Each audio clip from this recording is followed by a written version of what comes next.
خواتین و حضرات، پرائم ٹی پر آپ کو خوش آمدید. بات ہو رہی تھی ولیج مرڈر کے حوالے سے.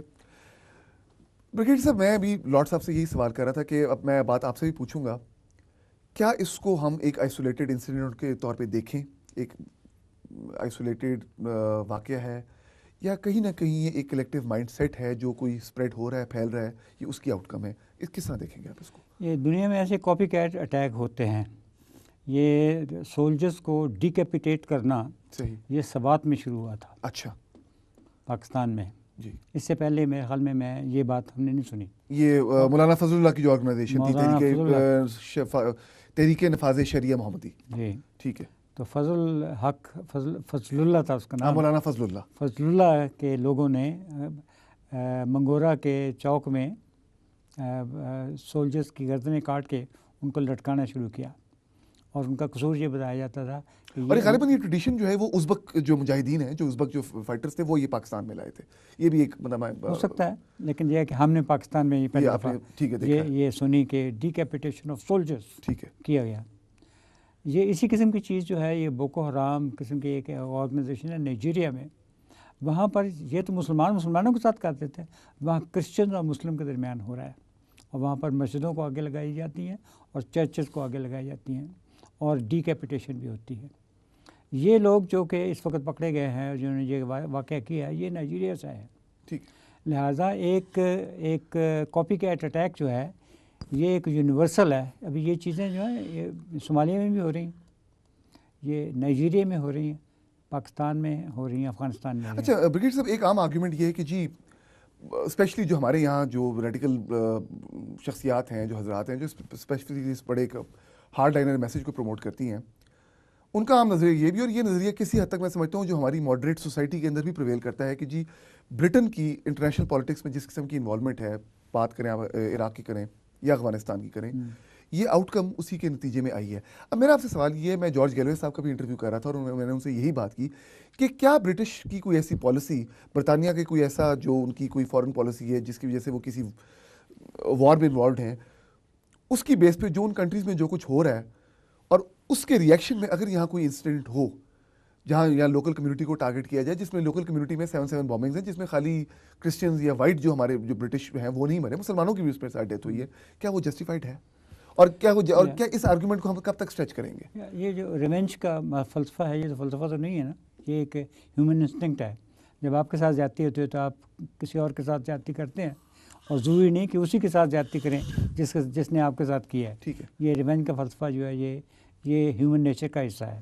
صحیح. ابھی جب ہم کہتے ہیں کہ کس زمانے میں یہ جو کرسچن ورلڈ ہے یہ صدرن سوڈان کے کرسچن کو سپورٹ کرتی تھی. ٹھیک ہے. لیکن فلسطینیوں کو نہیں کرتی تھی، کشمیریوں کو نہیں. سملرلی ایسٹ تیمور میں سپورٹ کرتی تھی. ایسٹ تیمور میں بھی انڈونیشیا کے ساتھ اس کو کر رہے تھے سپورٹ. بالکل ٹھیک ہے. کرسچن کے نے سپورٹ کی.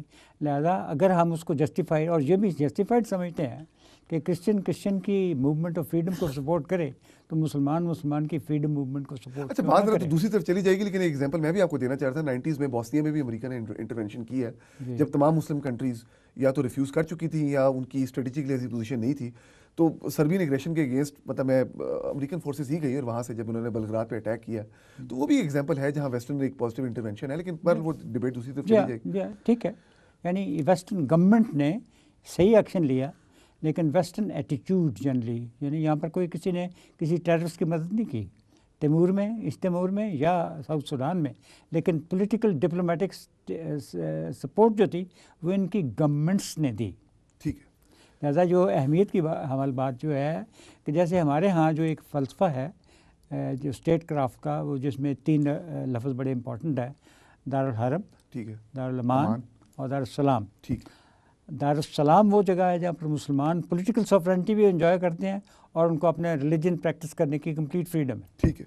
دارالامان وہ جگہ ہے جہاں پر ہم پولیٹیکل سوورنٹی تو نہیں انجوائے کرتے کیونکہ ہم میجورٹی نہیں ہیں، لیکن ہمیں اپنا ریلیجن پریکٹس کرنے کی پوری اجازت ہے. اور دارالحرب جو ہے جہاں پر نہ پولیٹیکل سوورنٹی ہے، نہ کلچرل اور فریڈم آف ریلیجن. برٹن یعنی دارالامان ہوا تو برٹن دارالامان ہے. لہٰذا ہر جگہ پہ مسلمان جب دارالسلام میں ہے تو اسٹیٹ کی ڈیوٹی بنتی ہے.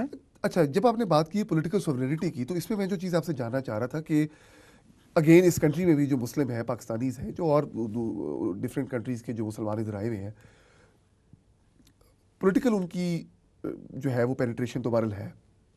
اپر جو برٹش جو پولیٹیکل ہائرارکی ہے اس میں ہماری کمیونٹی کے اور ہمارے جو مذہب کے جو لوگ ہیں وہ اس پہ اوپر اس لیول پہ گئے ہیں. تو کیا اس کو ہم پولیٹیکل سوورنٹی کے کانٹیکس میں دیکھ سکتے ہیں؟ کیا وہ ہماری پولیٹیکل سوورنٹی اسے ہمیں ملتی ہے؟ نہیں, برٹن میں ہم پولیٹیکلی سوورن نہیں ہیں, ہم میجورٹی کمیونٹی نہیں ہیں. ٹھیک ہے. اس ملک کی جو ڈیفینیشن ہے وہ واسپ ہے, white Anglo Saxon Protestant. Okay. That is the definition of this country. جیسے پاکستان میں 98% مسلم ہیں, کہیں پر جہاں بھی میجورٹی ہوتی ہے پولیٹیکل سوورنٹی وہ انجوائے کرتے ہیں, کیونکہ آج کل زمانہ ہے ڈیموکریسی کا. تو جس ملک میں جس طرز فکر کی میجورٹی ہوتی ہے وہ پولیٹیکلی سوورن ہو جاتا ہے. ٹھیک ہے. لہٰذا اپنے آپ کو جو سیکولر کہے یا اپنے آپ کو ریلیجس کہے, تھیوکریٹک کہے, جو مرضی کہے, لیکن political sovereignty is enjoyed by the majority. ٹھیک ہے. ٹھیک ہے. لہٰذا اس ملک میں ہم میجورٹی نہیں ہے, دارالمان ہے, لیکن یہ دارالمان ہے. دارالمان میں مسلمان کی ڈیوٹی کیا ہے؟ To obey the laws of the state, to be loyal to the state.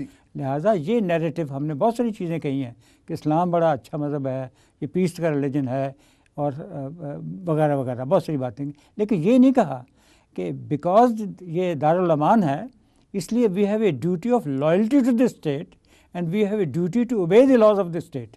یہ ہم نے نہیں کہا.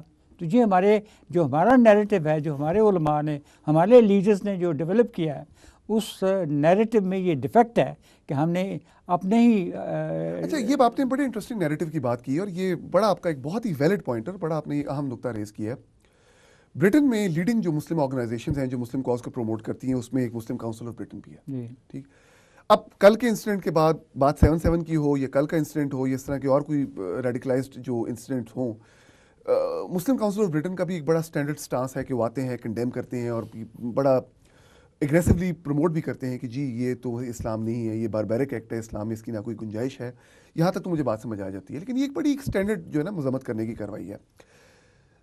یہ کاؤنسل, یہ آرگنائزیشن 97 میں فارم کی گئی تھی.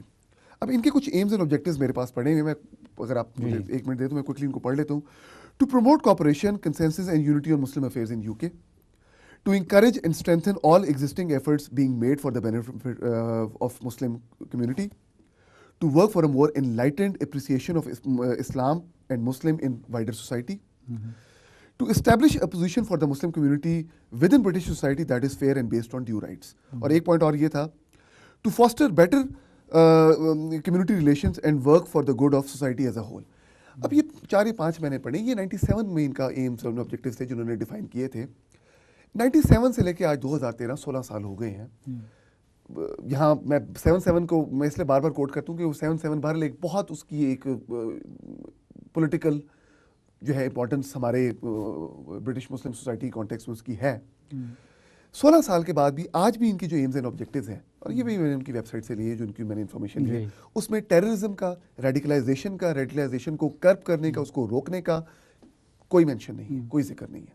اس کی ایک وجہ یہ ہے کہ آپ جب مطلب مجھے ان ایمز اینڈ آبجیکٹیوز کو دیکھ کے یہ لگا کہ یہ بڑے جنیرک ان کی باتیں ہیں جو ایگزسٹنگ ریالٹی ہے, جو چینجنگ ریالٹی ہے, جو 9/11 کے بعد, یہ 7/7 کے بعد آ گئی ہے, اس کو یا تو انہوں نے ابھی تک انڈورس کیا نہیں ہے, یا انہوں نے ایکسیپٹ کیا نہیں ہے, یا شاید اس طرف آنا نہیں چاہ رہے. تھوڑا سا اس کے حوالے سے آپ کیا کہیں گے؟ اس کی وجہ یہ ہے کہ یہ لوگ وہ ہیں جو کہ مسلمان تھے اور افریقہ کے ملکوں میں رہتے تھے, یا انڈیا سے آئے تھے, یا ایسے ملکوں سے آئے تھے. یہ انڈین ہیں generally in their origin, they are Indian Muslims but who lived in Africa also. ٹھیک ہے. لہذا وہاں پر اپنے آپ کو ایک بہتر دین ثابت کرنا اور اپنے آپ میں یونٹی رکھنا, with in the community unity رکھنا, اور سپریشن اینڈ اکوموڈیشن کا ایک کمبینیشن تھا جو کہ ان کا اور یہ ایک سینچری سے زیادہ یہ کام کرتے آئے تھے. اور جب برٹن میں آئے تو انہوں نے یہی کام کرنا شروع کیا. ہم اور آپ جو ہیں, ہم ان کنٹریز کو بلانگ کرتے ہیں جہاں پر ہم پولیٹیکلی سافرن ہیں. صحیح. بہت فرق ہے ان کی سوچ میں. لہٰذا ہم جب سوچتے ہیں تو ہم فلسطین کے پہلے سوچتے ہیں, ہم کشمیر کا سوچتے ہیں, اور ہم کہتے ہیں کہ یہ کیا ہو گیا سعودی عربیہ کو, کیوں نہیں یہ جہاد کی سپورٹ کرتا, کیوں نہیں اس نے حصہ نہیں لیا. لہٰذا ہماری سوچ میں ان کی سوچ میں ایک فرق ہے. Your argument into consideration Muslim Council of Britain, کیا یہ UK میں موجود تمام مسلمانوں کے جذبات کی ان کی صحیح ترجمانی کر رہی ہے؟ نہیں کر رہی. اور یہ اس وقت کرے گی جب ہم یہ اسلام کا جو کمپلیٹ فلسفہ ہے اسٹیٹ کرافٹ کا, جو یہ ان 3 الفاظ پر مشتمل ہے. سوسائٹی کے ساتھ کوہیژن کی بات بھی کی گئی ہے, لا اینڈ آرڈر اس کو اوبے کرنے کی بات بھی کی گئی, جس طرح آپ نے کہا اپنے اوریجنل پوائنٹ. یعنی جو ہمارے دارالامان میں ہماری ایک duty of obedience to the state ہے, یہ شامل ہے اس میں. لہٰذا اگر ہم اس نیریٹو میں اور اس طریقے سے بیان کریں تو یہ جو کام کرنا چاہ رہے ہیں یہ بھی ہوگا, لیکن اس کے ساتھ ہم ایک important community in our own right بنیں گے, جو کہ انٹرفیس بنے گی between Britain and the Muslim world. اسے یہ ہائر رول ہے, یہ ہائر رول جو ہے یہ مسلم کونسل آف برٹن کو جو پرفارم کرنا چاہیے, جو اس نے نہیں کیا, جو کہ لارڈ نذیر احمد قسم کے لوگ کرنے کی کوشش کرتے ہیں, لیکن ان کو کمیونٹی جو ہے یعنی unless these words are used, اس وقت تک یہ اس رول کے لیے ہم تیار نہیں ہوں گے. کیونکہ جب بھی کوئی کام کرنا ہوتا ہے اس کے لیے ایک لینگویج ہوتی ہے, اس کے ساتھ لیڈر ہوتے ہیں, اور وہ لینگویج اور لیڈر مل کے لارڈ صاحب کا آپ نے ذکر کیا, لارڈ صاحب سے مجھے یاد آیا کہ لارڈ صاحب نے بھی جس طرح مجھے بھی انہوں نے کہا کہ جی آپ مجھے کیوں ایکیوز کر رہے ہیں, 33 سال سے آپ ادھر ہیں, اور میں آپ سے ایک بڑا فرینک اور بڑا آنیسٹ سوال پوچھنا چاہتا ہوں. لارڈ صاحب اور لارڈ صاحب کی جیسی اور جو سرکردہ شخصیات ہیں, آپ ان کے رول کو اس پورے سسٹم, اس پورے پروسیس میں, اسپیشلی اس ریڈیکلائزیشن, اس انتہا پسندی جس طریقے سے یہ پھیل رہی ہے, اس پورے یہ جو ایک جو عمل ہے جو پچھلے 25-30 سال سے شروع ہو گیا ہے, ان کی کنٹریبیوشن کو آپ کس طرح دیکھ رہے ہیں؟ اس بات کا جواب میں آپ سے ایک بریک کے وقت کے بعد دوں گا.